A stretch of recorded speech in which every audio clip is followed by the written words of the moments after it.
Begitu selesai mandi, mau ngambil baju, ternyata batunya udah pindah.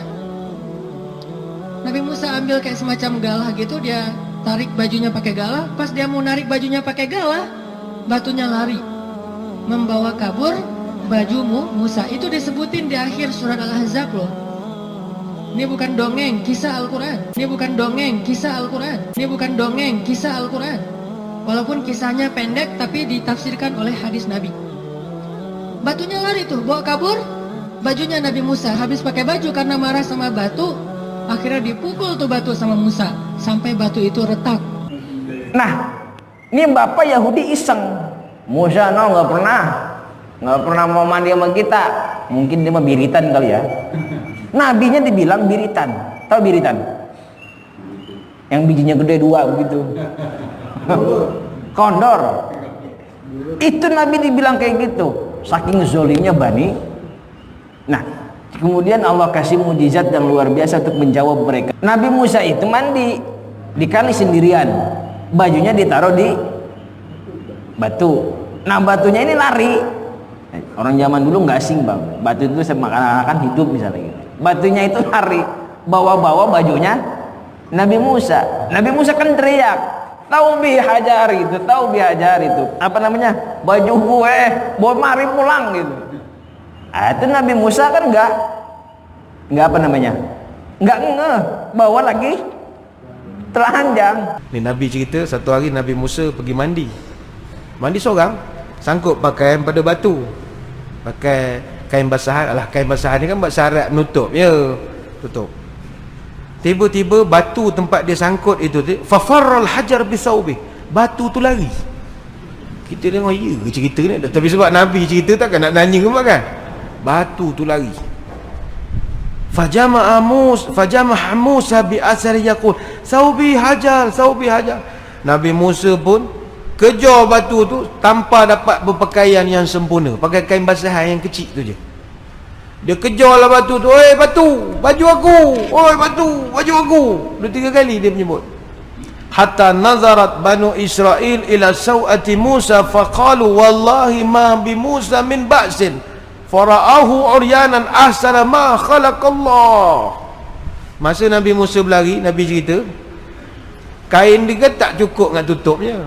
Jadi dia punya aurat dan kemaluannya ternampak sedikit. Jadi beberapa orang yang kebetulan duduk juga tepi jalan, fara'auhu uryanan, dia ternampak Nabi Musa separuh bogil. Ahsana ma khalaqallah, dia ternampak kemaluan Nabi Musa. Lantas mereka bisik, lawa pada kita. Comel sangat. Jadi pula buah mulut cerita pula comel pula kemaluan lain. Kalau kita jadi Nabi Musa, tension betul Comel. Ikan, tengok ni. Sebulan tu orang cerita benda dalam seluar kita ya. Nabi Musa. Faqama al-hajar ba'da hatta nuzira ilaihi qala fa akhadha thawbahu fatufiqa bil hajar darban. Nabi pun cerita batu tu pun berhenti. Nabi Musa sampai ambil baju, fatufiqa bil hajar darban. Dia pukulnya batu itu. Dalam hadis kata Abu Hurairah, innahu bil hajar nadabun sittatun aw sab'atun darbu Musa alaihissalam bil hajar. Batu itu dipukul, terdapat 6 ataupun 7 bekas pukulan Nabi Musa. Hadis riwayat Imam Muslim. Now the story of Moses in the Quran is one of the unique stories Muhammad he came with. According to chapter 33 verse number 69, you can read the story with me here. According to the story, a bunch of Jews accused Moses that he have inflammation in his testicles, and for sure, according to the story, that accusation was a false accusation, and the testicles of Moses are very beautiful. So Allah he decide to prove that Moses he have no such inflammation. So Allah what he did, he have a plan. Now I'm going to go and read the whole story from the hadith. Hadith mean the words of Muhammad, because that in the hadith is more coming with more details from the mouth of Muhammad himself. Here it's just the Quran, in Arabic, It's a plain words, doesn't come with really much details, but the hadith explain it more. The Quran say, يا أيها الذين آمنوا لا تكونوا كالذين آذوا موسى فبرأه الله مما قالوا وكان عند الله وجيها. So don't be the same as those who hurt Moses. So Allah, He declared him to be free from what they accuse him of. Now what they accuse him of? That he have a problem with his testicles. This is Sahih al-Bukhari, book number 55, hadith number 616. The story says, and remember, the one who is reporting the story is Muhammad. The one who mentioned the story, the one is talking is Muhammad himself. This is not someone potato tomato talking. This is the prophet of the Abduls around the earth. He is the one who is talking. So you have to listen carefully. This is very serious business now. Moses was a very shy person. He used to cover himself, and he had extensive shyness. One of the children of Israel, he spread rumors about Moses, that Moses, he covered himself, his body, in a way because only because he have defect in his skin, either leprosy or harina. And now harina is simply inflammation for testicles. Will make the testicles look like a big balloon. So you can check it out. And Allah wished to clear Moses from their accusation. So Allah, He have a plan. Now I want you guys to sit and listen carefully for this story, because they are going to analyze the story, not only to tell you the story. Please sit down and listen carefully, and let us close your eyes and imagine what's happening. One day, Moses was far away from people, like in the side of a lake or something. He took off his clothes and he put them on a stone. So now please close your eyes. Moses taking off his clothes, putting them in the stone. There's nobody around. He's alone as usual. And then he started taking a bath. When he had finished the bath, now the bath is done, he moved toward his clothes so as to take them. Okay, so now Moses is done with his bath, and he is going to take his clothes. Very normal behave. But now the action will start. Here we go. But the stone took his clothes and fled. What a filthy stone. The stone took the clothes of Moses and started running away. Unbelievable. You cannot trust anybody no more. You cannot trust the stone, you cannot trust your friends, you cannot trust anyone. Even the stone, they will take your wallet and steal your credit card.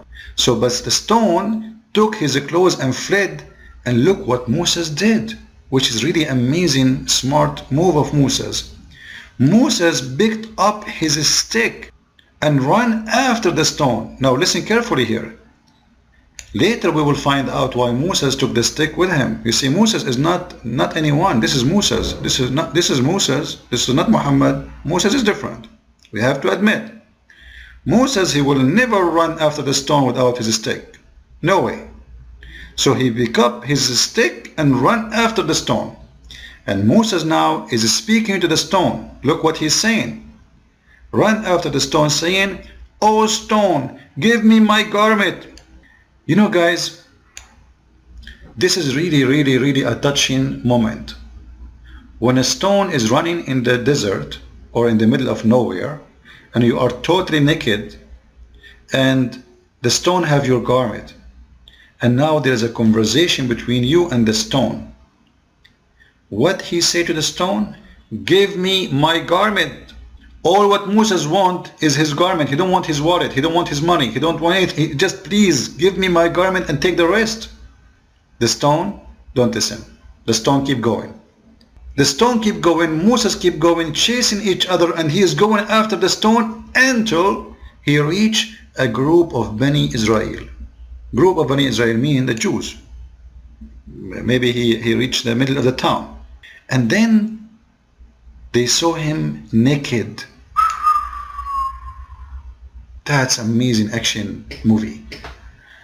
Look at the plan of Allah. Brothers, sisters, imagine with me how Allah is wise. Allah is all wise. How Allah, He can prove that the testicles of Moses is fine and they are healthy. He cannot ask Moses to go in the front of the Jews and flush his testicles. He cannot do that. Moses will never do that. Allah come with different plan. The plan is, wait, Moses is going to take his shower as usual. He will take a bath. He put his clothes always in a rock, and then we will make the rock run with the clothes. He chase the rock, he go inside the town, and in the middle of the town, in the bazaar, in the market, in the mall, there's thousands of people around. Moses suddenly do not notice that he is naked. He is just chasing the garment. He want his garment. He have no idea that he don't even notice the Jews around him. He arrived to the middle of the Jews, and then the stone stopped. Why the stone stopped? Because this is the plan of Allah. Allah want the stone to stop there. Why? Because he want Moses to stop there. Why? Because he want the Jews to see Moses' testicles. Why? Because he want to prove to them that the testicles of Moses is the best of the best of the best. And look what the Jews found when Moses stopped. And found him, the Jews found him the best of what Allah had created. What is the best of Allah had created? Remember, the accusation about what? The accusation is about his testicles. So what is the best of Allah created? It is the best of testicles in the world. Honestly, I'm really jealous. Like now, they saw that the penis of Moses and the testicles of Moses is the best of the best of the best which Allah had to create. Like even Muhammad himself, I don't think his testicles like the testicles of Moses. Look at it, it says that, I'm not saying that. And found him the best of what Allah had created. Like you can imagine how touchy this moment when Moses is free from the guilt of having infection in his testicles. All the Jews are looking and like they say, wow, man, look at this penis. Look at this testicles. Allahu Akbar. Takbir. And all the Mujahideen, they are staring, and Osama bin Laden, Az-Zarqawi, Abu Bakr, Umar ibn al-Khattab, Muhammad, Aisha, oh my God, look at those testicles. Everybody is looking at the testicles of Moses, and they notice that his testicles is the best of all mankind. How beautiful this moment is. I feel like I want to cry. I want to cry because how come Allah did not give me this, I want to have what Moses had. Like, come on, this is not fair. Anyway, we will discuss that in different video. And Allah cleared him from what they had accused him of.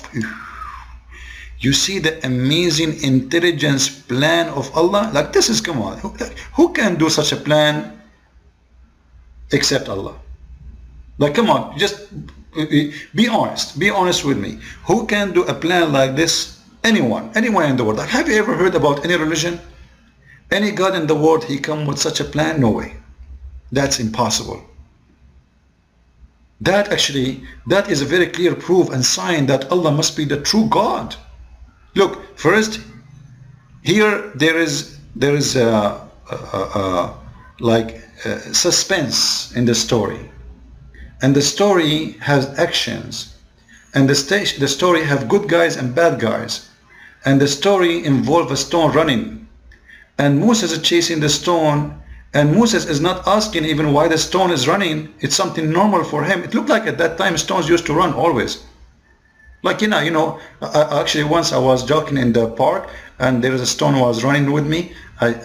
She told me good morning. I said good morning. I asked her, where are you from? She said, I am from the Stone Age. Yeah, but it's true story, brother. You can find it in Sahih Bukhari. Now, but the story is not over yet. When the stone stopped, Moses took put his garment on. Look how respectful Moses is. Even though he is so angry from the stone, no. First, he put his clothes on. And then, look what he did. He started hitting the stone with his stick. He's so angry. But the poor stone has no idea why he is beating her. It's Allah who made the stone run. Anyway, and Muhammad here, he swear by Allah, he says, By Allah, the stone still has some tracks of the hitting. 3, 4, 5 of marks. Muhammad is not sure. Muhammad is an honest man. You see, Muhammad didn't say 3 or 4 or 5 because he's not sure. You see, Allah, he told him the whole story, but Allah is not sure about it's 3 or 4 or 5. The rest of the story he is sure. But how many hits? Muhammad is not sure because Allah told him, I'm not sure it is 2 or 3 or 4. Like, come on, Abdul, that is madness. Shame on you, Muhammad. Shame on your lies. Fairy tale maker, Allah is the best. Thank you. Ini bukan dongeng, kisah Al-Quran. Ini bukan dongeng, kisah Al-Quran. Ini bukan dongeng, kisah Al-Quran.